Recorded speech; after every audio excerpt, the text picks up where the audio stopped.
کس کی کتنی آبادی ہے اس کے حساب سے ریزرویشن ملنا چاہیے. بنگلہ دیش سے ہمیں یہ سبق سیکھنا چاہیے کہ تاناشاہی کا زیادہ وقت نہیں ہوتا ہے، خاص کر جموں کشمیر میں جہاں جوانوں کے بہت بڑے مسائل ہیں. دیکھیے جو بنگلہ دیش میں ہو رہا ہے یا ہوا ہے، اس سے مجھے لگتا ہے خاص کر ہمارے ملک کو سبق سیکھنا چاہیے کہ جس ملک میں جوانوں کی اتنی بڑی تعداد ہو اور اتنے حساس ہوتا ہے، جوان بڑا حساس ہوتا ہے، اس کو جب آپ پش ٹو دا وال کرتے ہو، جب اس کو آپ نا امید ہر طرف سے کرتے ہو، اس کو تنگ کرتے ہو، ایک طرف سے مہنگائی کا طوفان، دوسری طرف سے ان ایمپلائمنٹ، اور تیسری طرف سے ایسے کچھ فیصلے کرتے ہو جس سے وہ بے بس اور لاچار محسوس کرتا ہے. پڑھ لکھ کے کب تک ایک جوان اپنے ماں باپ کے سامنے ہاتھ پھیلائے گا، اور وہ اس ماں باپ کے سامنے جس کے اوپر مہنگائی کا اتنا بوجھ پڑا ہوا ہے کہ اس کی کمر ٹوٹ گئی ہے.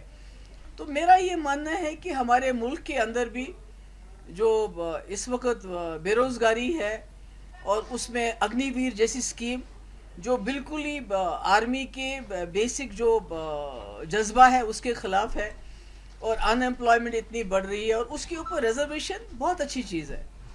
جو ہمارے ویکر سیکشنز ہیں، کمزور سیکشنز ہیں، ان کے لیے ریزرویشن ہونا بہت ضروری ہے. مگر میں کہتی ہوں اس میں کوئی آبادی کا جو تناسل ہے کہ کس کی کتنی آبادی ہے، اس کے حساب سے ریزرویشن ملنا چاہیے، تاکہ جو اوپن کیٹیگری کے لوگ ہیں ان کے ساتھ ناانصافی نہ ہو کہ آپ کی reservation should not be at the cost of open category. تو مجھے لگتا ہے کہ بنگلہ دیش سے ہمیں یہ سبق سیکھنا چاہیے کہ تاناشاہی کا زیادہ وقت نہیں ہوتا ہے، اور لوگوں کے خلاف جو آپ پالیسی لاتے ہو، قانون لاتے ہو، اس سے آخر کار لوگ ایک بار تنگ ہو کے ان کے برداشت کا جو پیمانہ ہے وہ ٹوٹ جاتا ہے، چھلک جاتا ہے، اور پھر شیخ حسینہ کی طرح آپ کو بھاگنا پڑتا ہے. تو مجھے لگتا ہے ہمارے ملک میں اس کے لیے بہت بڑا سبق ہے، خاص کر جموں کشمیر میں جہاں جوانوں کے بہت بڑے مسائل ہیں.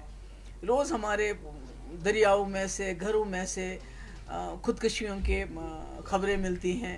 ڈرگ ایڈکشن بہت زیادہ ہو گیا، پر اس کا بیسک اگر ہم دیکھیں جو وجہ ہے وہ یہ ہے کہ نوجوان اس وقت فیل کرتا ہے بے بس، لاچار، مجبور، جو بنگلہ دیش کی حالت ہوئی.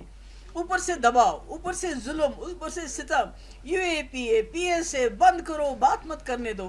تو مجھے لگتا ہے یہ ہمارے لیے سبق ہے، ہمیں سبق سیکھنا چاہیے اور کوشش کرنی چاہیے کہ جو ہمارے نوجوانوں کی مشکلات ہیں اس کا ہم ازالہ کر سکیں. اور ایک نوجوان ہمارا سرمایہ ہے، ہمارا فیوچر ہے، ہمارا مستقبل ہے. جب ہم اسی کو پش دیم ٹو دا وال، جب ہم انہی کو دیوار کے ساتھ لگا دیتے ہیں، جب ہم انہی کو بے بس اور لاچار کر دیتے ہیں، تو نتیجہ آپ نے دیکھ لیا بنگلہ دیش کا. اور یہاں بھی خدا نخواستہ ایسا نہیں ہونا چاہیے. وہی تو میں کہہ رہی ہوں کہ یہاں تو سبق سیکھنا چاہیے ہمیں کہ جب ذاتی ہو، ظلم ہو، تشدد ہو، تو پھر اگر کمزور سے کمزور انسان بھی مجبور ہوتا ہے کہ اس کا جواب دے، اور کس طرح جواب دے وہ اپنے بنگلہ دیش میں دیکھ لیا. اس لیے مجھے لگتا ہے ہمیں اس سے سبق سیکھنا چاہیے. Subscribe to Midday India. Get direct notifications on all our videos by clicking on the bell icon.